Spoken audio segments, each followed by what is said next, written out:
औज़ुबिल्लाहिमिनश्शैतानिर्रजीम बिस्मिल्लाहिर्रहमानिर्रहीम। आज हमने पढ़ना है बेटा हम ये एब्रीविएशन पढ़ रहे थे। हमारी जो LHV पार्ट फर्स्ट की जो बुक्स हैं उसके जो शॉर्ट नोट्स हैं उसके स्टार्ट में ये एब्रीविएशंस दिए हुए हैं बेटा, ये हम पढ़ रहे थे। तो ये हमने 51 तक पिछले लेक्चर में पढ़ लिए थे। डीप वेन थ्रोम्बोसिस तक DVT, डीप वेन थ्रोम्बोसिस। बेटा हर लफ्ज़ से कुछ ना कुछ बन रहा होता है। जैसे मैं मिसाल देता हूँ एक अक्सर CNG, चौधरी नज़ीर गुजर हैं, या कंप्रेस्ड नेचुरल गैस। तो इस तरीके से हर लफ्ज़ से कुछ ना कुछ बन रहा होता है। तो ये आपके वाइवा पॉइंट ऑफ व्यू से, एग्जामिनेशन पॉइंट ऑफ व्यू से बहुत ज़्यादा ज़रूरी हैं। इससे आपको मेडिकल की टर्मिनोलॉजीज़ पढ़ने में, समझने में आसानी होगी। और अगर आपसे वाइवा में वो पूछ लेता है तो आपको पता चल जाएगा इसका। तो उसमें आ जाएगा बेटा, पहला है 52 से हम पढ़ते हैं EBM, एक्सप्रेस्ड ब्रेस्ट मिल्क। ये हाथ से दबा के या एक छोटी से ऐसे पंप मिलता है, उससे माँ का दूध निकाला जाता है और वो बच्चे को फीडर के ज़रिए पिलाया जाता है। तो ये एक्सप्रेस्ड EBM लिख देंगे। शॉर्ट में LHV या डॉक्टर लिख दे EBM। तो ये समझ जाना है आपने कि माँ का दूध निकाल के बच्चे को पिलाना है। इसमें ना होता है कि बच्चे की सकिंग पावर कम होती है, चूस नहीं पा रहा होता, या जो फर्स्ट मिल्क होता है माँ का तो वो थोड़ा सा सख्त और गाढ़ा होता है, जिसकी वजह से बच्चे से चूसा नहीं जा रहा होता। तो इस कंडीशन में निकाला जाता है। ये दिखाता हूँ आपको। ये देखिए बेटा, ये मिल्क निकाला जा रहा है माँ के दूध से। ये एक छोटा सा पंप है, सक्शन पंप, और इसके अंदर ये आ रहा है। तो पहला जो दूध होता है माँ का उसको कोलोस्ट्रम कहते हैं, ये भी याद रख लें। कोलोस्ट्रम जो है वो गाढ़ा दूध होता है। तो इसको हम लिख देंगे EBM, एक्सप्रेस्ड ब्रेस्ट मिल्क। ठीक है। EDD, expected date of delivery, ये डॉक्टर लिख के देते हैं अल्ट्रासाउंड जब करते हैं। मतवक्का जो तारीख़ है पैदाइश की, कि इस तारीख़ तक बच्चा पैदा हो जाएगा। इंटेरो लिख दें तो इंटेस्टाइन आंत है इसका मतलब बेटा। ER लिख दें तो एमरजेंसी रूम। शॉर्ट में देखें एमरजेंसी रूम को ER लिख दिया। ESR, एरेथ्रोसाइट सेडिमेंटेशन रेट, ये रेड ब्लड सेल का एक टेस्ट होता है बेटा। ESR डॉक्टर कहते हैं ESR करवा के लाओ। इसकी कमी या ज़्यादती से इसकी टेस्ट की तो डॉक्टर मुख्तलिफ़ किस्म के इन्फेक्शन या बीमारियों का अंदाज़ा लगाता है। FHS आ जाएगा, फीटल हार्ट साउंड, बच्चे के दिल का जो आवाज़ है वो सुना जाता है। ये FHS ये लिख भी देते हैं कि बच्चे के दिल की रफ्तार कितनी है। ये FHS और FSH, ये देखें थोड़ा थोड़ा फ़र्क है इसमें। ये फॉलिकल स्टिमुलेटिंग हार्मोन, ये फॉलिकल स्टिमुलेटिंग हार्मोन वो हार्मोन्स हैं जो माँ का जो ओवरी है, अंडादानी, उसके अंदर से एग रिलीज़ करवाने के लिए जो हार्मोन आते हैं उनको फॉलिकल स्टिमुलेटिंग हार्मोन कहते हैं। GE लिख देंगे, जनरल एग्जामिनेशन, आम जो मुआयना होता है डॉक्टर मरीज़ का, वो जनरल एग्जामिनेशन लिख देंगे बेटा। GARG/A, ये जो दरमियान में है इसको स्लैश कहते हैं, फॉरवर्ड स्लैश।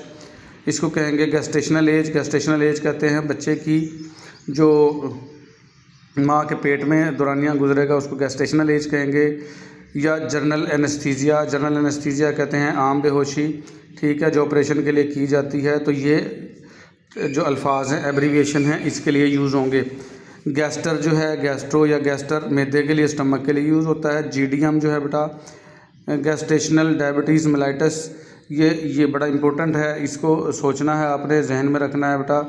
कुछ औरतें जिनको शुगर होती भी नहीं है, डायबिटीज़ मेलाइटस वैसे शुगर को कहते हैं, लेकिन उनको बच्चे की पैदाइश के दौरान खुद ब खुद उनकी शुगर इंक्रीज़ हो जाती है और उनका बच्चा जो है पेट में बड़ा हो जाएगा और सिजेरियन सेक्शन, बड़ा ऑपरेशन करना पड़ सकता है और बहुत सारी जो है वो मसाइल का सामना हो सकता है। तो ये अचानक से शुगर विदाउट यानी शुगर जब पहले बीमारी थी भी नहीं, लेकिन शुगर का बढ़ जाना बच्चे की पैदाइश के दौरान, तो इसको गेस्टेशनल डायबिटीज़ मेलाइटस कहते हैं, GDM। GIT, गैस्ट्रोइंटेस्टाइनल ट्रैक्ट, जो ये हाजमे का पूरा निज़ाम है, इसको गैस्ट्रोइंटेस्टाइनल ट्रैक्ट कहते हैं। इसके 3 नाम है बेटा, डाइजेस्टिव सिस्टम, एलिमेंट्री कैनाल और GIT, गैस्ट्रोइंटेस्टाइनल ट्रैक्ट। ग्लॉस या लिंगुअल ज़बान को कहते हैं बेटा। ये सब लिंगुअल टैबलेट देते हैं, एंजीसिड और कैपोटिन ब्लड प्रेशर हाई में दी जाती है, और एंजीसिड जो है वो जब चेस्ट पेन हो रही हो तब दी जाती है। तो ये ज़बान के नीचे रखते हैं, तो उसको हम सब लिंगुअल कहते हैं। सब का मतलब नीचे, लिंगुअल मीन ज़बान, तो ये टंग है इसका। ये ऐसे अल्फाज हैं बेटा, ये हमारी ये समझने के काबिल हैं, और ये कुछ अल्फाज ऐसे हैं जो मेडिकल से रिलेटेड हैं, ये समझाए जा रहे हैं आपको। फिर आ जाएगा GP कहते हैं जनरल प्रैक्टिशनर, जैसे ये आम डॉक्टर होते हैं, फिजिशियन, MBBS वगैरह। फिर आ जाएंगे GW, जनरल वार्ड। फिर H2O वाटर के लिए लिखा जाता है बेटा। HB हीमोग्लोबिन का शार्ट है, जो खून की मकदार चेक करवाते हैं भी कम है या ज़्यादा है। फिर HCG आ जाएगा, ह्यूमन कोरियोनिक गोनेडोट्रोफिक हार्मोन होता है ये। फिर HDN haemorrhagic disease of newborn, बच्चे को जरियाने खून की बीमारी जिससे बच्चे का खून ज़ाया हो रहा होता है, HDN। फिर आ जाएगा HOF हाइट ऑफ फंडस, ये जो बच्चादानी है उसका ऊपर वाला जो सिरा है उसको फंडस कहते हैं, और ये हाइट ऑफ फंडस पैमाइश की जाती है बच्चे का ये अंदाज़ा लगाने के लिए कि बच्चा कितने हफ्ते का है। तो हाइट ऑफ फंडस, ठीक है, इससे पता चलता है कि कितने वीक का बच्चा है। ये मैं दिखाता हूँ आपको पिक्चर। ये देखिए बेटा, हाइट ऑफ फंडस यहाँ से वो रख के पैमाइश का फीता, और यहाँ तक जहाँ पे भी हो तो वो पैमाइश की जाती है। ये फंडस की हाइट, अगर ये यहाँ तक फंडस की हाइट है तो 12 हफ्ते की प्रेगनेंसी, यहाँ तक है तो 16 हफ्ते की, बिल्कुल नेवल नाव के ऊपर है तो 20 हफ्ते की प्रेगनेंसी है। ये इससे पता चलता है बेटा कि ये प्रेगनेंसी के क्या क्या औकात हैं। फिर अगर HR लिख दे शॉर्ट में बेटा, HR और के लिए HOUR, HS लिख दे तो ऑर्स ऑफ स्लीप, यानी कि सोने के घंटे उसके हैं, ऑर्स ऑफ स्लीप हैं। जैसे कि औरत के लिए लिख देता डॉक्टर, यानी 9 to 6 इसने सोना है तो ये HS लिख देगा, ऑर्स ऑफ स्लीप, ठीक है। HTN हाइपरटेंशन के लिए शॉर्ट में लिखेगा बेटा। HX हिस्ट्री के लिए कि इसकी हिस्ट्री है ये। हाइस्ट्रो लिखेगा तो यूट्रस बच्चादानी के लिए लफ्ज़ है। IU लिखेगा तो इंटरनेशनल यूनिट, और ID लिखेगा तो इंट्राडर्मल, ऐसा इंजेक्शन जो ज़ेरन जिल्द लगाया जाता है उसको इंट्राडर्मल कहेंगे। IM लिख देगा तो इंट्रामस्कुलर इंजेक्शन के लिए लिखेगा। IO तो लिखेगा इनटेक आउटपुट जो लिया है उसने, और उसका जो पखाना या पिशी आया है वो कितना आया है, खाया कितना था, यानी पिया कितना था। जो पीना है वो इनटेक है बेटा, और जो पेशाब निकलेगा उसका आउटपुट है। खाना खाया कितना था वो इनटेक है, उसकी पखाना कितनी मकदार में आ रहा है वो उसका आउटपुट है। ये देखा जाता है इनटेक आउटपुट। ये इससे मुख्तलिफ बीमारियों का अंदाज़ा लगाया जाता है बेटा। IV इंट्रावेनस इंजेक्शन के लिए IV लिखते हैं। फिर आ जाएगा IDDM insulin dependent diabetes mellitus, तो ये उसके लिए लिखते हैं कि वो जो शुगर की बीमारी जो इंसुलिन के बगैर कवर ही ना हो तो उसको कहेंगे इंसुलिन डिपेंडेंट डायबिटीज़ मिलेटस।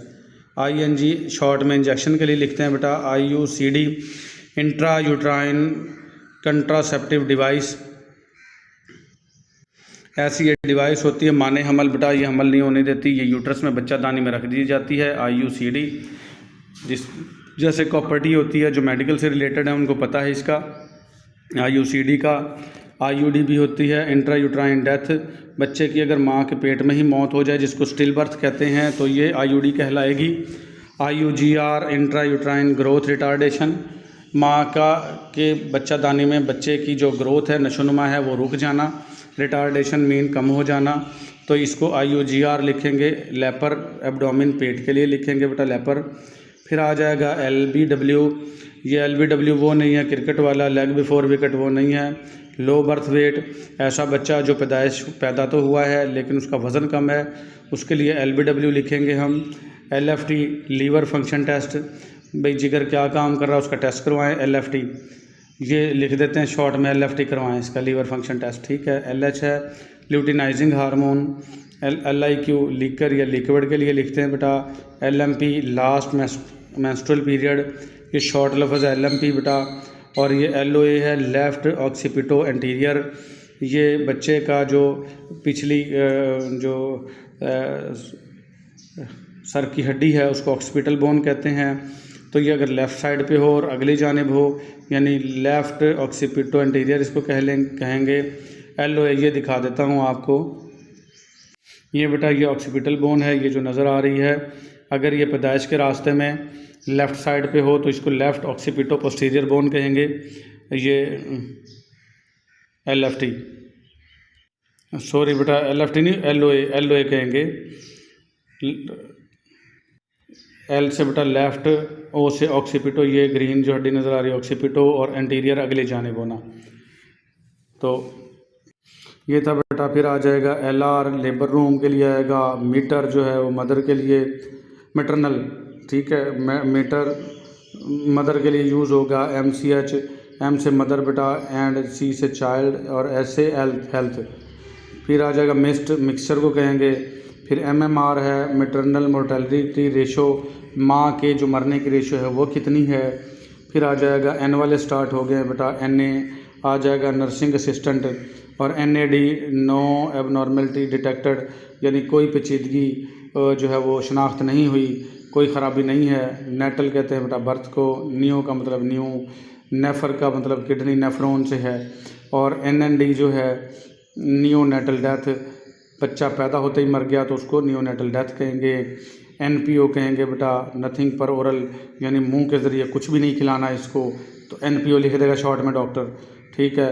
फिर आ जाएगा NUR नर्सरी या नर्सिंग, जहाँ पर छोटे बच्चे रखे जाते हैं उसको कहेंगे। तो ये हमने 106 तक आज पढ़ लिए हैं। फिर आगे जो है वो O वाले वो हम पढ़ेंगे अगले लेक्चर में। ये आज हमारा 106 तक हो गया है, 107 से हम पढ़ेंगे अगले लेक्चर में। आज के लिए इतना ही, अल्लाह हाफिज़।